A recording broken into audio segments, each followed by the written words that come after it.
Assalamualaikum warahmatullahi wabarakatuh. Perkenalkan, saya Vina Rahmanaisania, NIM B100-200-152, kelas C, mata kuliah Sistem Informasi Manajemen. Pada kesempatan kali ini, saya akan mempresentasikan e-book yang telah saya pilih yang berjudul Thinking Ahead: Essays on Big Data, Digital Revolution and Participatory Market Society yang dikarang oleh Derek Helping. Pada e-book ini, saya akan menjelaskan beberapa chapter dan total ada 13 chapter dalam buku ini. Chapter 1, Introduction. Have we opened Pandora's Box? Salah satu wawasan penting adalah kita berada di tengah-tengah revolusi digital, revolusi industri ketiga setelah yang mengubah masyarakat pertanian menjadi masyarakat industri, dan kini menjadi masyarakat jasa. Secara fundamental akan mengubah ekonomi kita dan membawa kita ke dalam masyarakat digital. Diklaim bahwa tidak hanya warga negara yang belum menyadari proses ini sejak dini, tetapi juga sebagian besar bisnis dan politisi. Pada saat kita mendapat pandangan samar tentang apa yang mungkin menjadi masa depan kita, itu telah merasuki masyarakat kita, dengan cara yang sama seperti krisis keuangan yang telah menginfeksi sebagian besar perekonomian kita. Sekali lagi, kita kesulitan mengidentifikasi orang-orang yang bertanggung jawab, dan kita saat ini menghadapi masalah sistemik. Chapter 2, Loss Robustness. Sistem yang kompleks dicirikan oleh banyak aktor dan faktor yang saling berinteraksi. Contohnya adalah sistem sosial, ekonomi, atau lalu lintas, serta perilaku orang banyak atau ekosistem. Perilaku sistem ini sering didominasi oleh dinamika internalnya. Upaya untuk mengendalikan mereka dari luar seringkali menghasilkan hasil yang tidak diharapkan dan tidak diinginkan. Wawasan tentang perilaku sistem semacam itu bagaimanapun dapat diperoleh dengan prosedur 3 langkah. Yang pertama, aktor sistem dan interaksinya harus ditangkap selengkap mungkin dan dipetakan ke dalam jaringan causal yang saling ketergantungan. Yang kedua, kita perlu menentukan sifat-sifat sistem yang paling relevan dengan keadaan dan dinamikanya, dan penghapusan hambatan yang sebelumnya menghambat arus modal internasional. Banyak sistem kompleks yang dianalisis dengan cara ini, baik yang alami maupun buatan. Menunjukkan sifat yang umum, misalnya ada fase di mana perilaku sistem secara keseluruhan dengan menentukan keadaan sistem yang menguntungkan, seseorang dapat memasukkan elemen normatif ke dalam model. Dan yang ketiga, seseorang harus mengidentifikasi pengaruh eksternal yang paling penting yang memengaruhi sistem tetapi tidak dipengaruhi olehnya. Chapter 3, How and Why Our Conventional Economic Thinking Causes Global Crisis. Pemikiran ekonomi saat ini didasarkan pada asumsi bahwa sistem ekonomi berada dalam equilibrium atau setidaknya cenderung berkembang menuju keadaan equilibrium. Namun, dunia saat ini berubah lebih cepat daripada yang dapat diadaptasi oleh banyak perusahaan dan kebijakan. Oleh karena itu, sistem ekonomi dunia tidak mungkin berada dalam equilibrium pada setiap titik waktu. Hal ini lebih diharapkan untuk menunjukkan dinamika non-equilibrium yang kompleks atau kerjasama. Transformasi sistem keuangan menjadi desa global, di mana setiap agen dapat berinteraksi dengan agen lain. Mungkin sebenarnya telah menjadi akar penyebab krisis keuangan kita saat ini. Oleh karena itu, pemikiran ekonomi baru yang diilhami oleh sistem dinamis yang kompleks, ekosistem, dan sistem sosial akan bermanfaat. Perspektif seperti itu juga akan berimplikasi pada kekokohan sistem ekonomi. Penanggulangan berinvestasi ke dalam pemikiran sistem ekonomi baru menggabungkan pendekatan aksiomatik matematis ekonomi dengan pendekatan ilmu alam berdasarkan data dan eksperimen. Kembangkan model jaringan non-equilibrium yang menangkap dinamika sistem ekonomi real yang terorganisir sendiri.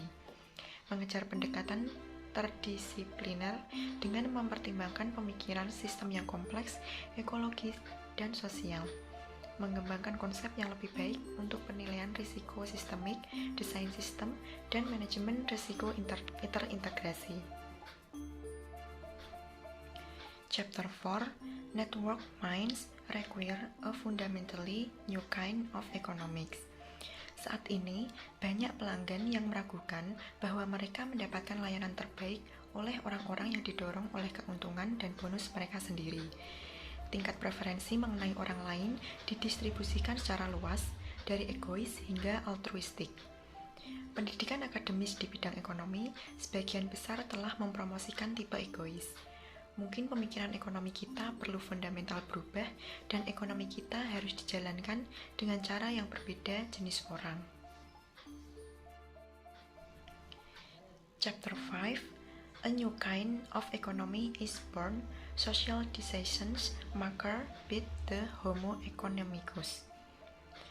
Pada chapter ini, krisis keuangan, ekonomi, dan utang publik telah merusak kepercayaan kita pada teori ekonomi arus utama. Bisakah itu benar-benar menawarkan deskripsi yang memadai tentang realitas ekonomi? Nah, eksperimen laboratorium terus mempertanyakan salah satu pilar utama ekonomi teori Homo economicus. Mereka menunjukkan bahwa diri yang sempurna tentang pembuat keputusan bukanlah aturan, melainkan pengecualian. Sifat sosial manusia memiliki implikasi dramatis baik untuk teori ekonomi dan cara yang kita butuhkan untuk mengatur ekonomi kita. Saat kita semakin terhubung dengan orang lain atau homo economicus, yaitu pengambil keputusan yang independen dan sempurna egois, tidak lagi merupakan representasi yang memadai atau pendekatan yang baik dari pembuat keputusan manusia. Realitas ini telah berubah dan kita menerapkan teori usang dan itulah yang membuat ekonomi krisis yang lebih parah. Chapter 6, Global Networks Must Be Redesigned. Saat ini sangat terhubung, jaringan global telah menghasilkan sistem yang sangat saling bergantung yang belum dapat kita pahami dan kendalikan secara memadai. Sistem ini rentan terhadap kegagalan di semua skala, menimbulkan ancaman serius bagi masyarakat, bahkan ketika guncangan eksternal tidak ada. Ketika kompleksitas dan kekuatan interaksi di dunia jaringan kita meningkat, sistem buatan manusia dapat menjadi tidak stabil, menciptakan situasi yang tidak dapat dikendalikan, bahkan ketika pembuat keputusan memiliki keterampilan yang baik, memiliki semua data dan teknologi di tangan mereka, dan melakukan yang terbaik. Untuk membuat sistem ini dapat dikelola, diperlukan desain ulang yang mendasar, ilmu sistem global, dan menciptakan pengetahuan yang diperlukan dan perubahan paradigma dalam berpikir. Chapter 7, Big Data, a Powerful New Resource for the 21st Century. Pada chapter ini akan membahas aplikasi mengenai big data yang menyebar seperti api. Mereka memfasilitasi penawaran, layanan, dan produk yang dipersonalisasi. Salah satu keberhasilan terbesar Big Data adalah pengenalan dan pemrosesan ucapan otomatis. Google Translate menafsirkan bahasa asing dengan membandingkannya dengan koleksi teks terjemahan yang sangat banyak. Komputer IBM Watson bahkan mengerti bahasa manusia. Dan itu tidak hanya bisa mengalahkan pemain secara kuis berpengalaman, tetapi bahkan menangani hotline pelanggan seringkali lebih banyak daripada manusia. Big Data berperan penting dalam sektor keuangan. Sekitar 70% dari semua transaksi pasar keuangan sekarang dilakukan oleh algoritma perdagangan otomatis. Hanya dalam sehari, seluruh uang beredar di dunia diperdagangkan. Begitu banyak uang juga menarik kejahatan terorganisir. Oleh karena itu, transaksi keuangan dipindai oleh algoritma Big Data untuk mendeteksi kelainan, untuk mendeteksi aktivitas mencurigakan. Perusahaan BlackRock menggunakan perangkat lunak serupa yang disebut Aladdin untuk berhasil berspekulasi dengan dana sekitar produk domestik bruto Eropa. Chapter 8, Google as God, Opportunities and Risks of the Information Age. Dalam ekonomi dan organisasi internet, prinsip-prinsip pengorganisasian mandiri yang terdesentralisasi selalu memainkan peran besar. Sehubungan dengan ekonomi partisipatif, orang sering berbicara tentang prosumers, yaitu konsumen yang memproduksi bersama. Platform kolaborasi tingkat lanjut akan memungkinkan siapa saja mengatur proyek dengan orang lain untuk membuat produk mereka sendiri, misalnya dengan printer 3D. Dengan demikian, perusahaan klasik dan partai politik serta institusi mungkin semakin digantikan oleh inisiatif berbasis proyek, suatu bentuk organisasi yang disebut sebagai masyarakat pasar yang demokratis dan partisipatif. Hal ini mengharuskan kita membuat informasi partisipatif dan dalam ekosistem inovasi, yaitu membuat data dalam jumlah besar dapat diakses oleh semua orang. Sekarang mereka juga telah menyebar ke jaringan energi cerdas atau smart grids dan kontrol lalu lintas. Dan suatu hari nanti, pengambilan keputusan masyarakat dan proses produksi ekonomi juga akan dijalankan dengan cara yang lebih partisipatif untuk mengelola kompleksitas yang semakin meningkat dengan lebih baik. Dan ini tampaknya menjadi perjalanan alami sejarah, keinginan yang berkembang dari warga negara untuk berpartisipasi dalam urusan sosial, politik, dan ekonomi sudah ditemukan di banyak bagian dunia. Chapter 9, From Technology-Driven Society to Socially-Oriented Technology, The Future of Information Society, Alternative to Surveillance. Pada chapter ini, transformasi ekonomi dan sosial yang akan datang mungkin lebih mendasar daripada yang dihasilkan dari penemuan mesin uap. Sementara itu, kapasitas penyimpanan data tumbuh lebih cepat dari kapasitas komputasi. Dalam beberapa tahun, kami akan menghasilkan lebih banyak data daripada sepanjang sejarah umat manusia.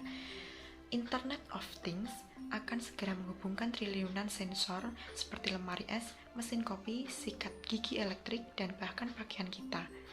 Sejumlah besar data akan dikumpulkan. Dan Al-Siap, Big Data sedang digembar-gemborkan sebagai minyak abad minyak ke abad 21. Tapi situasi ini juga akan membuat kita rentan. Meledaknya kejahatan dunia maya, krisis ekonomi, dan protes sosial menunjukkan bahwa dunia kita yang sangat terhubung menjadi tidak stabil. Mekanisme kredibilitas, mekanisme sosial seperti reputasi, seperti yang terlihat dalam evaluasi informasi dan sumber informasi di internet, dapat memainkan peran sentral dalam mengurangi penyalahgunaan. Tetapi ingat bahwa kebijaksanaan orang banyak hanya berfungsi jika keputusan individu tidak dimanipulasi.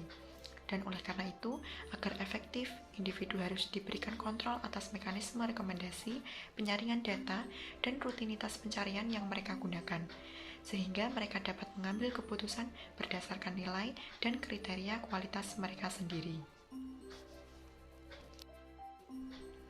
Chapter 10, Big Data Society, Age of Reputation or Age of Discrimination. Pada chapter ini ada dua cara yang berbeda secara mendasar untuk memastikan penggunaan big data yang sehat dan memungkinkan korban diskriminasi untuk membela kepentingan mereka.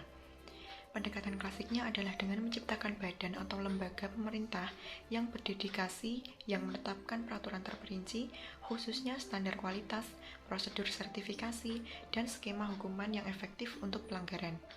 Tetapi ada pendekatan kedua yang saya yakini bisa lebih efektif bagi perusahaan dan warga daripada prosedur hukum dan eksekutif yang rumit. Kerangka kerja ini akan didasarkan pada sistem reputasi generasi berikutnya yang menciptakan putaran umpan balik yang mendukung peraturan mandiri. Chapter 11, Big Data, Privacy, and Trust Web. What needs to be done? Penambangan data skala besar membuka perspektif baru yang sebelumnya tak terbayangkan untuk sains dan tentu saja bahkan lebih untuk bisnis. Makalah perspektif ini membahas tantangan dan risiko era informasi serta implikasinya terhadap teknologi informasi dan komunikasi yang perlu dibangun dan dioperasikan. Dan ini membahas masalah etika dan kebijakan yang terkait dengan big data dan bagaimana prosedur untuk analisis data yang menjaga privasi dapat ditetapkan. Dan lebih lanjut mengusulkan konsep untuk web masa depan, mengatur diri sendiri dan terpercaya, serta membahas peraturan hukum yang direkomendasikan serta infrastruktur pada saat yang sama.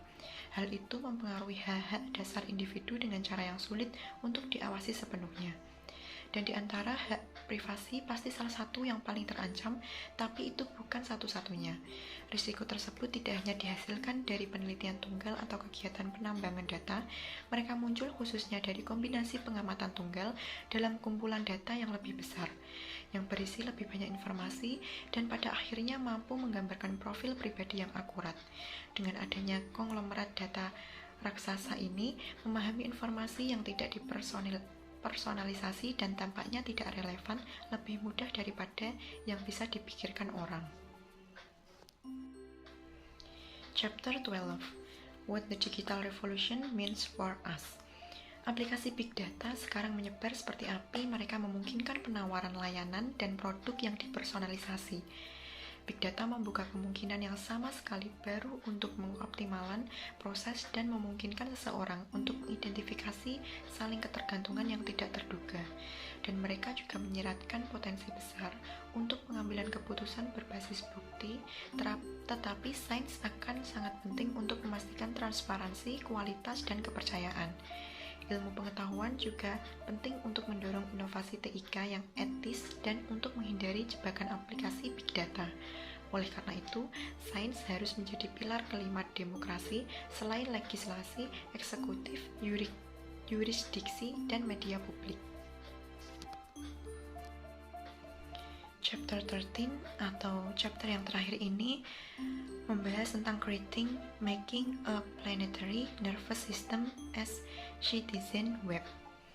Tujuan dari planetary nervous system adalah untuk menciptakan lapisan perangkat lunak yang terbuka, publik, dan cerdas di atas Internet of Things sebagai infrastruktur informasi dasar untuk masyarakat digital yang muncul di abad ke-21.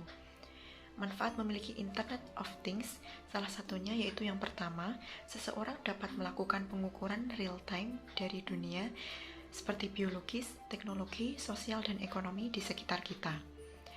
Lalu yang kedua, informasi ini dapat diubah menjadi peta atau waktu nyata dunia kita dan berfungsi sebagai kompas bagi para pembuat keputusan, memungkinkan mereka untuk mengambil keputusan yang lebih baik dan tindakan yang lebih efektif dengan mempertimbangkan eksternalitas. Lalu yang ketiga, seseorang dapat membangun pengorganisasian dan pengaturan diri sendiri, mengatur sistem berdasarkan umpan balik dan adaptasi real time. Sekian presentasi dari saya mengenai ulasan tentang e-book yang telah saya pilih. Kurang lebihnya mohon maaf. Wassalamualaikum warahmatullahi wabarakatuh.